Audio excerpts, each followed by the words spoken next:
Il vous reviendra que le 30 juillet 2018, lors du vote de la loi numéro 35-2018 AN, portant modification de la loi numéro 014-2001 AN du 30 juillet 2001, portant code électoral, l'opposition parlementaire avait soulevé des inquiétudes quant au choix des documents d'enrôlement qui sont désormais la CNIB et le passeport ordinaire.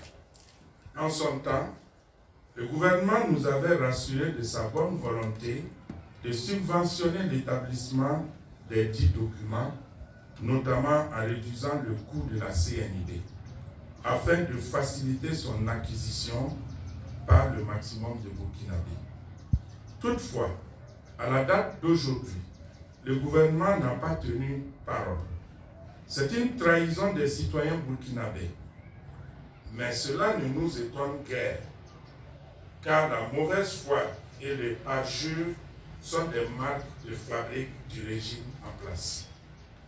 Pour pallier à ce problème, l'UPC avait animé une conférence de presse le 26 septembre 2019, ici même à son siège, pour demander à nouveau aux autorités de subventionner l'établissement des CNIB afin que les Burkinabés puissent s'en acquérir au prix de 500 francs CFA, comme ce fut le cas en 2010 sous Blaise Compaoré. Nous avons justifié notre position ce jour-là en ces termes. Avec la guerre asymétrique que nous imposent les hommes sans visage, il est important pour chaque Burkinabé d'avoir un document d'identité et pour l'État burkinabé d'avoir une base de données fiable sur ses citoyens. C'est un enjeu de survie et de gouvernance.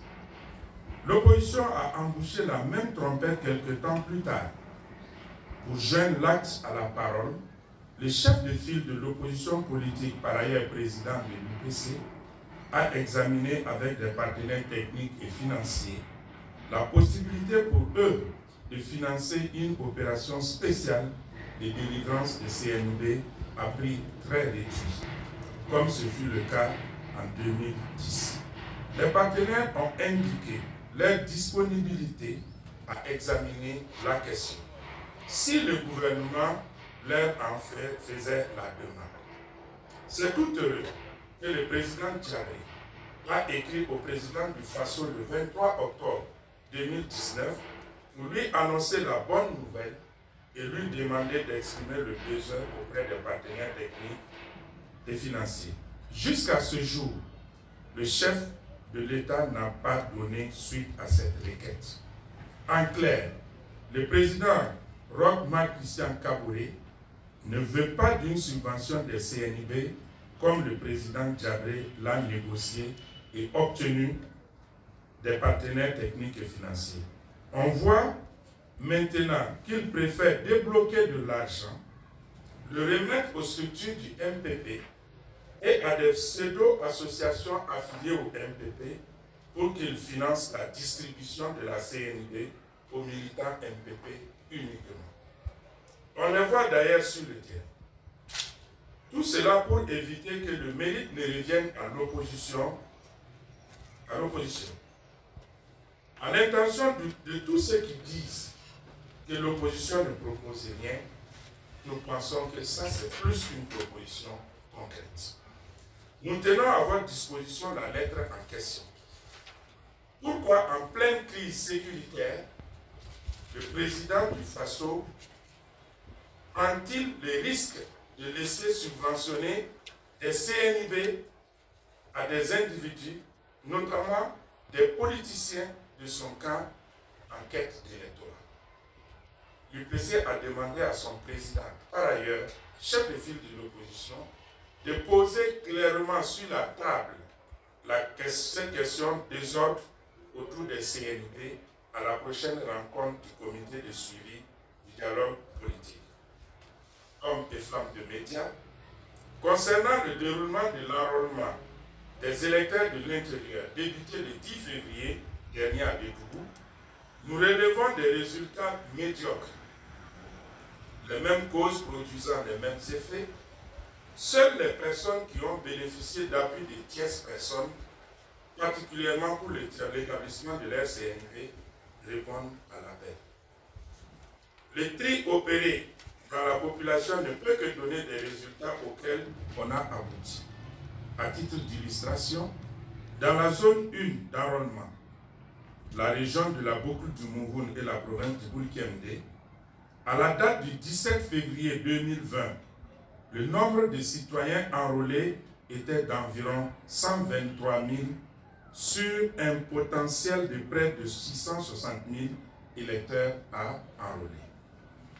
Cela s'explique non seulement par l'insécurité dans certaines zones, sous-zones, mais aussi par le désordre entretenu par le MPP et allié au sujet des CNIB, et par la vétusté des kits utilisés. Des agents sont restés 48 heures durant sans rien faire à cause de la défaillance de leurs kits. Devant ce constat, l'UPC demande au gouvernement d'œuvrer instamment à assurer la sécurité dans les zones vulnérables, de veiller à la sécurité des agents de la CENI, des opérateurs, des kits et des personnes qui leur viennent en aide.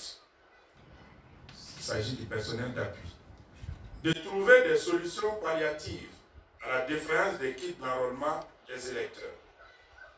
La non-disponibilisation des CNIB enregistrée par l'ONU dans les délais annoncés selon les capacités actuelles de la structure.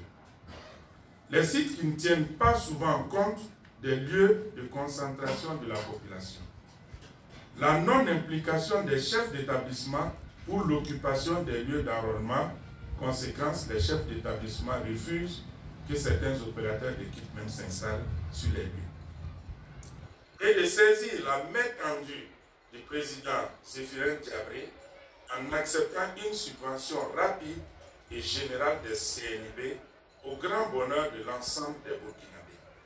Aussi, nous invitons la jeunesse, scolaire, étudiants, secteur informel à s'enrôler massivement au passage des équipes d'enrôlement de la CENI dans leurs localités respectives pour pouvoir chasser le pouvoir incompétent et porte-malheur du MPP le 22 novembre prochain. Il est en effet temps de corriger l'erreur de 2015 en allant en une insurrection électorale en votant l'UPC pour un Burkina de paix, de sécurité et de sérénité. Il y va de l'intérêt de ce pays.